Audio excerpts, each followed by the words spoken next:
నమస్కారం అండి. This is hash tag you. ఈ పర్టిక్యులర్ షో చేసే ముందు కింద కమెంట్స్ రాసేవాళ్ళు మాత్రం కొంచెం రెస్పాన్సిబుల్‌గా వెళ్దాం. ఈరోజు మనం మాట్లాడుతుంది తేజస్విని. 25 ఏళ్ల తేజస్విని శుక్రవారం రోజు రాత్రి ఆత్మహత్య చేసుకుందన్న న్యూస్ గురించి. దీంట్లో ట్విస్ట్‌ల మీద ట్విస్ట్‌లొస్తున్నాయి. నేను ఆగాను అసలు టోటల్ ఇన్ఫర్మేషన్ మొత్తం కథ బయటకొచ్చేదాకా ఆగుదామని. ఒక్కసారి నేపథ్యంలోకెళ్తే మనందరికి అర్థమవ్వాల్సింది ఏంటంటే, ఫిర్జాదిగూడలో ఎయిర్‌బిఎన్‌బితో రోజుకి రూ. 3,500 చెల్లిస్తూ 20 రోజుల క్రితం తేజస్విని 25 సంవత్సరాలు, దాని తర్వాత వాళ్ళ మదర్ అరుణ గారు రూమ్ ఎయిర్‌బిఎన్‌బిలో రెంట్‌కి తీసుకున్నారు. రెంట్‌కి తీసుకొని ఇది సెకండ్ ఫ్లోర్‌లో ఉంది. ఈ పర్టిక్యులర్ రెంట్ తీసుకున్న ఫ్లాట్ ఏదైతే ఉందో. దాని పైన 2 ఫ్లోర్‌లో లాడ్జ్ నడుస్తుంది.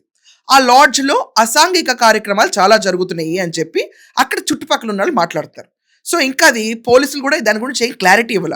నెయిబర్స్ అందరూ మాట్లాడుతున్న విషయమే ఇక్కడ మనం ఐడెంటిఫై చేసుకోవాల్సింది. సో, సెకండ్ ఫ్లోర్‌లో ఉన్న తేజస్విని శుక్రవారం రోజు మధ్యాహ్నం పూట అరుణ గారు, ఆ తేజస్విని కలిసి ఇద్దరు మియాపూర్‌లో ఫ్లాట్ ఎతుక్కుందామని ఎళ్లారు. అసలు ఈళ్ళేంటి, హైదరాబాద్ ఏంటి అని డౌట్ మీకు రావచ్చు. యాక్చువల్‌గా వీళ్ళ స్వస్థలం విజయనగరం దగ్గర బొబ్బిలండి. సో, వీళ్ళకేంటంటే ఆళ్ళ ఫాదర్ వైజాగ్ స్టీల్ ప్లాంట్‌లో పనిచేస్తారు. తేజస్విని హైదరాబాద్ రాకముందు బెంగుళూరులో ఒక సాఫ్ట్‌వేర్ ఎంప్లాయీ. అక్కడ కొంచెం హెల్త్ బాలేదని చెప్పి తిరిగొచ్చేసిన తర్వాత విజయనగరంలోనే ఉన్నారు కొంతకాలం. దాని తర్వాత ఈళ్ళ మదర్‌కి, ఫాదర్‌కి పడవు. అంటే అరుణ గారికి, వాళ్ళ హస్బెండ్‌కి పడదు. సో, ఆ పడకపోవడం వల్ల వాళ్ళు హైదరాబాద్ షిఫ్ట్ అయ్యారు. షిఫ్ట్ అయినప్పుడు ఎయిర్‌బిఎన్‌బిలో రూమ్ బుక్ చేసుకుంటారు. ఇది సర్వసాధారణంగా ప్రతి ఒక్కళ్ళు యాప్స్‌లో బుక్ చేసుకోవడం కామన్. సో, ఎయిర్‌బిఎన్‌బిలో వీళ్ళు రూమ్ పికప్ చేసినప్పుడు పర్ డే 3,500 పడింది. దాన్ని గ్లోరిఫై చేసి అందరూ రూ. 1,00,000 నెలకి అద్దెకి తీసుకుంటుందంటున్నారు. That's a common rental Airbnb book చేసుకుంటే. సో, శుక్రవారం రోజు మధ్యాహ్నం వీళ్ళు ఇలా ఎయిర్‌బిఎన్‌బిలో ఎంతకాలం ఉంటాం, మనం ఒక ఇల్లు ఎత్తుక్కోవాలి కదా అని చెప్పి అద్దె కోసం మియాపూర్‌కెళ్ళొచ్చారు.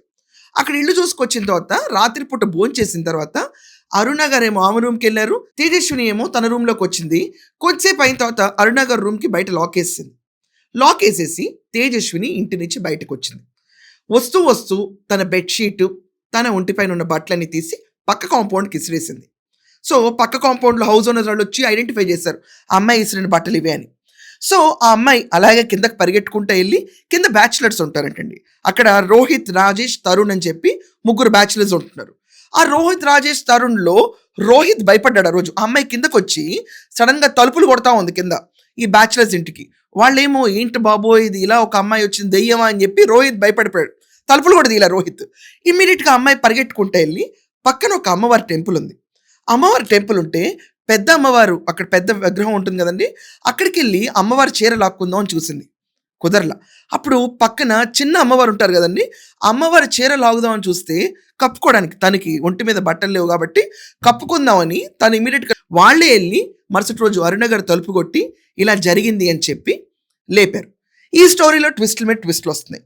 ఎప్పుడైతే తేజస్విని కిందకొచ్చిందో, వచ్చేటప్పుడు గట్టి గట్టిగా హెల్ప్ మీ, హెల్ప్ మీ అని చెప్పి అరుచుకుంటూ వచ్చింది. ఒక్కళ్ళు బయటకు రాలా. ఇక్కడ క్లియర్‌గా అండర్‌లైన్ చేసుకోండి. ఇదే తరుణంలో ఇంకొక విషయం ఏంటంటే, ఆళ్ళుంటున్న ఫ్లోర్‌లో సీసీటీవీ పనిచేయట్లేదన్నారు. ఇది ఇంకొక ల్యాప్స్. దాని తర్వాత గుడి దగ్గరికెళ్ళినప్పుడు ఆ లేడీ చీర లాక్కుందాం అని ట్రై చేసిందంటే, ఆమెకి మానసిక స్థితి బాగోలేదని కాదు. She attempted to save herself. ఇక్కడ క్లియర్‌గా అర్థం చేసుకోవాలి. అమ్మాయి మానసిక స్థితి బాలేదు అని చెప్పి కేసును పక్కన పడేస్తున్నారు గానీ, ఆ అమ్మాయి తన బట్టల కోసం అక్కడ ట్రై చేసింది అన్న పాయింట్ ఉంది చూడండి. That is the big breaking point ఇక్కడ. సో, తేజస్విని బట్టలు తీసుకుందామని అమ్మవారి దగ్గరికెళ్లి కుదరలేదు. విగ్రహంతో పాటు దూకింది గదా! ఈ దూకేటప్పుడు మధ్యలోకి ఒకటి రాసింది తేజస్విని. ఆ హ్యాండ్ రైటింగ్ తేజస్వినిదా లేకపోతే ఇంకొకళ్ళు రాసారన్నది మాత్రం సీసీటీవీలో ఎక్కడ రికార్డ్ అవ్వల. ఫస్ట్ అందరూ ఇది ఆత్మహత్య అనుకున్నారు. తర్వాత గుడి దగ్గర సీసీటీవీ బయటపడిన తర్వాతే ఈ మొత్తం ఆ అమ్మాయి పరిగెట్టెళ్ళేటప్పుడు అజయ్, అజయ్, అజయ్ అన్న పేరు చాలా పిలికింది. సరే, పోలీసులు ఏమంటున్నారు, కిందుంది రోహిత్, రాజేష్, తరుణ్ గదా! అజయ్ అనే క్యాండిడేట్ అక్కడ చుట్టుపక్కల ఎవరు లేరని. కానీ వాట్ అబౌట్ అప్‌స్టైర్స్? పైన అసాంఘిక కార్యక్రమాలు జరగటానికి 2 ఫ్లోర్‌లున్నాయి లాడ్జ్‌లా అంటే ఎవరో ఫోర్స్‌బుల్‌గా అమ్మాయి పైన అసాల్ట్ జరిపుండాలి. ఇది క్లియర్‌గా అర్థమవుతుంది ఇక్కడ. అండ్ విగ్రహం గూడా కనపట్లేదు. సో, అజయ్ ఎవరు? అసలు విగ్రహం కనపడకపోవడం ఏంటి? విగ్రహం గురించి ఇప్పుడు ఎతుకుతున్నారు. ఇది కాకుండా విచిత్రం ఏంటంటే ప్రతి ఒక్కళ్ళు అంటున్నారు, ఈ అమ్మాయి నెలకి రూ. 1,00,000 ఇల్లు అద్దె తీసుకుందంటే ఏం చేస్తా ఉండుంటుంది? It's none of our concern. Frankly speaking ఈరోజు పోలీసులు కాల్ డేటా మొత్తం తీస్తున్నారు. ఆ అమ్మాయి ఇంట్లో మొత్తం వెరిఫై చేశారు. ఆళ్ళ మదర్ అయితే టోటలీ షాక్‌లో ఉన్నారు. ప్రతి ఒక్కళ్ళు మీడియా ఎళ్లి హింసిస్తున్నారు ఆళ్ళ మదర్‌ని. తలుపులు తీ, మాట్లాడాలి, తలుపులు తీ అని. ఏంటో నాకు అర్థం కావట్లేదు. దేనికోసం ఈ పైశాచికత్వం నాకు అర్థం కావట్లేదు. చాలామంది ఎళ్తున్నారండి. ఒకళ్ళు కాదు ఇద్దరుగా చాలామంది వెళ్తున్నారు. అలా హెరాస్ చేస్తూనే ఉన్నారు.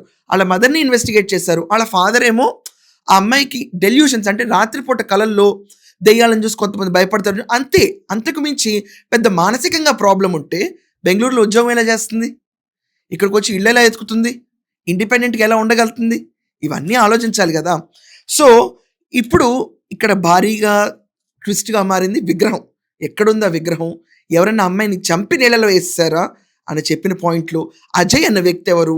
ఇది కాకుండా పైనుంచి ఉన్న లాడ్జ్‌లో అసాంఘిక కార్యక్రమాలు చేసే ఎవరన్నా ఈ అమ్మాయి పైన ఏమైనా అఘాయిత్యం చేశారా? ఎందుకంటే బట్టల కోసం ఈ అమ్మాయి విపరీతంగా ఎతుక్కుంది. ఈరోజు ఈ కేసు ఒక సంచలనంగా మారింది. సిఐ జలంధర్ గారు దీని గురించి ఇన్వెస్టిగేట్ చేస్తున్నారు. ఆయన అంటాం ఫస్ట్ ఇది ఆత్మహత్య అనుకున్నాం. బట్ ఇన్వెస్టిగేషన్ అయితే ప్రోబింగ్‌లోకి వెళ్తుంది అంటున్నారు. ఇది ఈరోజు మహానగరాన్ని కులిపేసిన ఒక సస్పీషియస్ డెత్ కేస్. ఈ కేస్‌ని ఎలా సాల్వ్ అవుతుందో ఎవరికీ అర్థం కావట్లేదు. ఇదే టైంలో ఆ టెంపుల్‌లో పూజారి గారు, నేను మీడియా పైన కేసేస్తాను. మీ అందరూ ఇలా వచ్చి మా టెంపుల్ దగ్గర వీడియోస్ తీయటం వల్ల మా గుడికి ఎవరు రావట్లేదు. మాకు ఆ విగ్రహం వద్దు. మలినం అయిపోయింది. మేము రెండో విగ్రహం పెట్టుకుంటాం అని ఆయన బాధలో ఆయన ఉన్నారు. సో, చూడాలి ఈ కేసు ఎటెళ్తుందో. మీరందరూ వినే ఉంటారు ఈ కేసు గురించి. అసలు అజయ్ ఎవరు? అండ్ ఆ అమ్మాయిని ఆ అమ్మాయే బట్టలు తీసేసుకునుంటే బట్టల కోసం తిరిగి గుడికెందుకెళ్తుంది? ఈ విషయాల గురించి మీకేమైనా ఐడియా ఉంటే కొంచెం జెన్యూన్‌గా కింద రాయండి. That's all for now. Thank you.